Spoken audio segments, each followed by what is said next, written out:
அனைவருக்கும் வணக்கம். இன்றைக்கி ஒரு சத்தான டீ தூள் எப்படி செய்கிறேன்னு பார்க்கலாம். இது சுகர் இருக்கிறவங்களுக்கு ரொம்ப நல்லது. சுகர் இல்லாதவங்களும் இது தண்ணியில் கொதிக்க வச்சு டீக்கு பதில் குடிக்கலாம். தேவையான அளவு வெந்தயம் எடுத்துகிட்டு நல்லா அலசிட்டு தண்ணி சேர்த்து ஒரு 8 மணி நேரம் ஊற வச்சுட்டு மறுநாள் வடிகட்டி எடுத்துக்கணும். தண்ணி நல்லா வடிஞ்சதும் ஒரு டப்பாவில் சேர்த்து இறுக்கமாக காற்று போகாமல் மூடி வைக்கணும். மூடி வச்சதும் மறுநாள் இந்த மாதிரி வரும். இப்போ அதுக்கு மறுநாள் எப்படி இருக்குன்னு பார்க்கலாம். இந்த மாதிரி இருக்கும். அதுக்கப்புறம் இந்த மாதிரி முளை கட்டின வெந்தயம் கிடைக்கும்.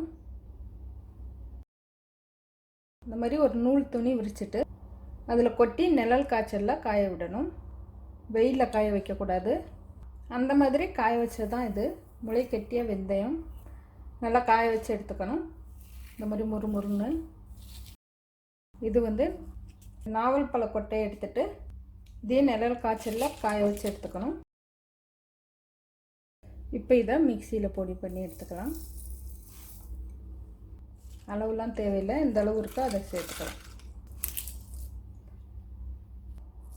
உடையலைன்னா கொஞ்சம் நச்சுட்டு சேர்த்துக்கோங்க.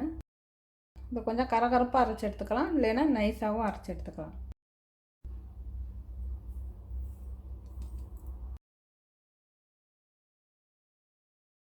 இப்போ ஆரோக்கியமான டீ தூள் ரெடி ஆயிடுச்சு. ஒரு பாத்திரத்தில் 1.5 டம்ளர் 2 டம்ளர் அளவு தண்ணி சேர்த்துட்டு 1 டீஸ்பூன் அளவு சேர்த்து கொதிக்க விடலாம். தண்ணியில் நைட்டே ஊற வச்சுட்டு காலையில் வடிகட்டியும் சாப்பிட்லாம். உடனே வேணால் கொதிக்க வச்சுட்டு வடிகட்டிக்கலாம். பொடியோட சுவை கசக்காது. வெந்தயம் முளை கட்டி தான் சேர்த்துருக்கோம், அதனால் கசக்காது.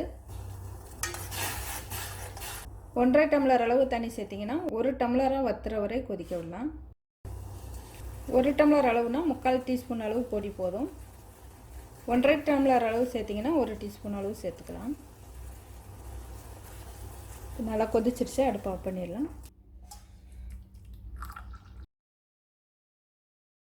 இந்த கஷாயத்தை டீக்கு பதில் வெறும் வயிற்றில் காலையில் சாப்பிட்லாம். சர்க்கரை நோய் இருக்கிறவங்களுக்கு இது நல்ல டீ. நாவல் கொட்டை கிடைக்கலைன்னா மாவிலை எடுத்துட்டு வறுத்துட்டு இது கூட சேர்த்து பொடி பண்ணி எடுத்துக்கலாம்.